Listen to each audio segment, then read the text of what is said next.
ఎప్పుడన్నా సాయి పల్లవిని ఎవరన్నా టచ్ చేశారా? ఎప్పుడన్నా అనుష్కని ఎవరన్నా టచ్ చేశారా? ఎప్పుడన్నా సౌందర్య గారిని ఎవరన్నా టచ్ చేసిన సందర్భాలు విన్నామా?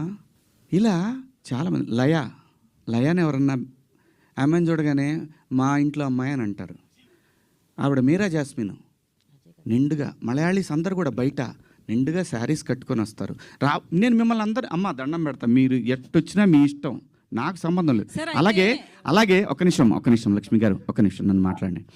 అలాగే భూమిక గారిని ఎన్నోసార్లు వచ్చింది ఆవిడ. ఎవరన్నా టచ్ చేశారు ఆవిడ్ని? నేను అంటున్నాను, ప్రొవోక్ చేయకూడదు. ప్రొవోక్ చేసినట్టు అనిపించినప్పుడు మీరు అన్నదానికి కుర్రాళ్ళు ఆహా నువ్వు ఇలా ఉంటావా, వాళ్ళు పందాలు వేసుకుంటారు. పిల్లలుండి చిన్నపిల్లలు, మన పిల్లలు వాళ్ళు. నేను అంటాను, మనం ఎందుకు అవకాశం ఇవ్వాలి అనేది నా ఉద్దేశం తప్ప మీ ఇష్టం అండి. మీరు బట్టలు వేసుకున్నా, ఇంకా మంచి బట్టలు వేసుకున్నా